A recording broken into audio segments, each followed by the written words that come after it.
Yo! Alors comme t'as pu le constater par rapport à mes dernières vidéos et également mon accent, je suis suisse. Et franchement si t'avais pas compris, bah là je peux rien pour toi. Aujourd'hui du coup je vais vous parler de l'école en Suisse parce que je suis née en France, je suis allée dans le canton de Vaud et ensuite je suis allée à Genève. Et je peux vous dire qu'il y a pas mal de différences entre l'école suisse et l'école française. Premièrement, avant toute chose, avant quoi que ce soit, l'école en Suisse, c'est un bordel. Pour vous dire, on ne se comprend pas entre le canton de Genève et le canton de Vaud. Donc déjà, on est mal barré, mais je vais tenter d'expliquer ça de la manière la plus nette et précise possible. Donc, premier truc qui diffère entre la France et la Suisse, en France, on commence l'école à 3 ans, en Suisse, on la commence à 4. En France, quand vous entrez dans votre première année scolaire, on va appeler ça la petite section, puis la moyenne section, puis la grande section. Nous, en Suisse, quand on rentre dans notre première année scolaire, on appelle ça la première enfantine, puis la deuxième enfantine. Maintenant, ça s'appelle la première et la deuxième, et l'ancienne première est devenue la nouvelle troisième. J'aime pas ce système, donc on va parler de mon système à moi, que je connais. Donc, après la grande section, vous entrez au CP, et ben nous, on entre en première. Et ensuite, vous avez CP, CE1, CE2, CM1, CM2, et nous, on a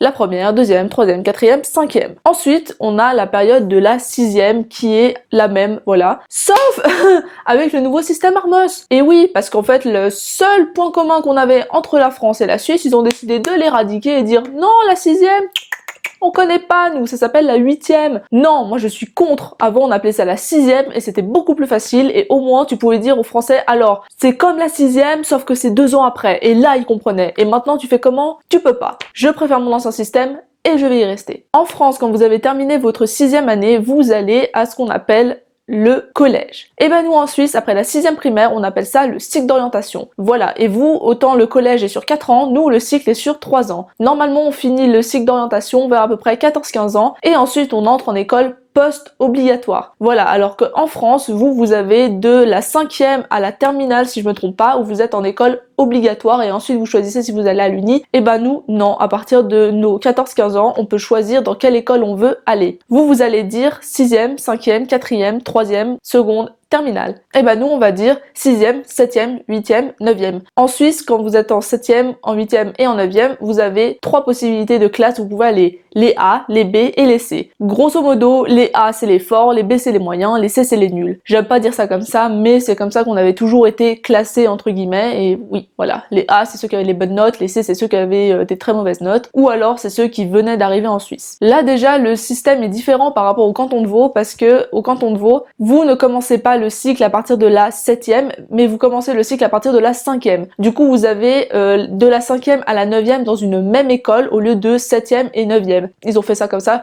je ne sais pas pourquoi. Et après ça, le canton de Vaud a un système différent. Ils ont pareil A, B, C, mais ils appellent ça VSB, VSG, VSO. Je sais pas si pour vous les Vaudois ça a changé, mais en tout cas, nous maintenant on appelle même plus ça A, B, C, ils appellent ça... Et je sais pas parce que ma petite sœur elle a eu un autre système et maintenant c'est encore un nouveau système, donc là je suis perdue les gars, là j'en sais absolument rien, pour moi c'est A, B, C. Et à partir de là en France je ne sais absolument pas, je pense que vous allez à l'uni, d'ailleurs je sais toujours pas la différence entre l'uni et la fac, et donc comme je vous ai dit à Genève, après le cycle on a le post-obligatoire. On va nous parler de 3 choix post-obligatoires possibles. Le collège, plus communément appelé lycée en France, l'école de com, appelé école de commerce un peu partout je pense, et le CG appelé école de culture générale. Et là je vais pas vous mentir, il y a un truc que je regrette par rapport à l'année où moi j'étais au cycle, c'est qu'on nous avait dit, bah vous savez quoi, si vous avez des bonnes notes, vous allez au collège, si vous savez pas ce que vous voulez faire, vous allez à l'école de com, et si vous êtes mauvais, et bah vous pouvez toujours aller à l'ECG. Et c'est là que ça me plaît pas, je vais vous dire pourquoi. Collège, tu obtiens une maturité gymnasiale qui est une clé pour l'université. École de com, tu peux obtenir une maturité professionnelle ou un CFC, ou les deux, ça te permet de directement pouvoir travailler. Et finalement, l'école de culture générale te permet de faire des métiers comme éducatrice de la petite enfance, donc t'occuper d'enfants à la crèche, etc. Ou alors devenir infirmière, ce pourquoi tu n'as pas besoin d'aller à l'université. Si vous avez vraiment envie de faire un métier où vous avez besoin d'aller à l'université tel que, je sais pas, avocat, juriste, etc.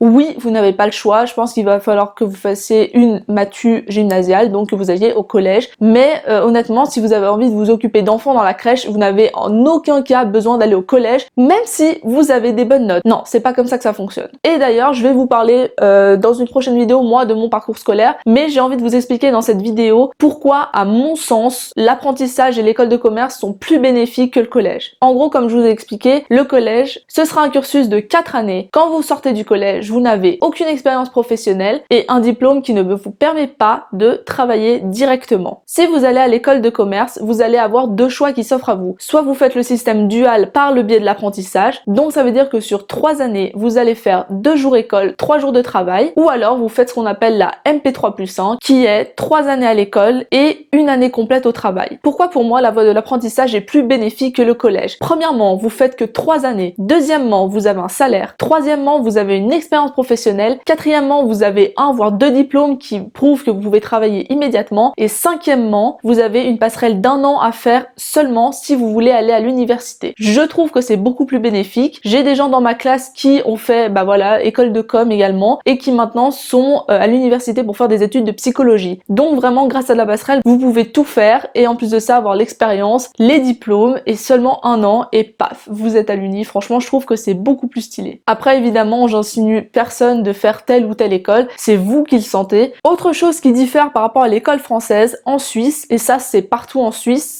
il me semble, du moins dans le canton de Vaud cette fois, c'est la même chose. Les notes sont sur 6. Vous voilà, vous avez vos notes sur 20, et bah nous elles sont sur 6. Je n'ai aucune idée de pourquoi, sachant qu'en plus, vous, la moyenne de 20, bah c'est 10. Et bah nous, notre moyenne, elle est pas sur 3, elle est sur 4. Et dans le canton de Vaud, elle est sur 4,5. Et par exemple, dans nos moyennes générales, on va avoir 5, 8, ou alors, je sais pas, 4, 6. Il me semble que pour l'année du bac, c'est que vos résultats de l'année qui sont comptés. Et bah en Suisse, pas du tout, c'est les résultats des 3 ans. Si ta moyenne elle est pas à 4 à la fin de l'année, et bah tu passes pas. Donc c'est pour ça qu'il faut travailler bien chaque année, et si vous avez des écarts, ça va compter comme des coefficients d'écart. Par exemple au collège, on avait le droit, il me semble, d'avoir un écart de 1 à la fin de l'année. En fait, je sais même pas, je crois que je dis de la merde, mais bon bref. Et on avait aussi une option qui était dite option spécifique. Pour exemple, j'avais choisi économie et droit, et dans cette branche, on devait avoir 4. Et si t'avais pas 4 de moyenne, tu ne passais pas. Donc voilà, ça c'est un petit peu les différences qu'on a entre la Suisse et la France, et également le canton de Vaud, mais bon bref, voilà. Dites-vous qu'on se comprend même pas, des fois il y a des gens qui me disent dans le canton de Vaud qui sont au gymnase, et moi je suis là genre c'est quoi le gymnase? Et bah c'est l'équivalent du collège suisse, qui est donc l'équivalent du lycée français. Bref, c'est compliqué, mais j'espère que c'est déjà un petit peu plus clair. Quant à moi, je vous dis à bientôt pour une prochaine vidéo, peut-être, qui sait. Ciao!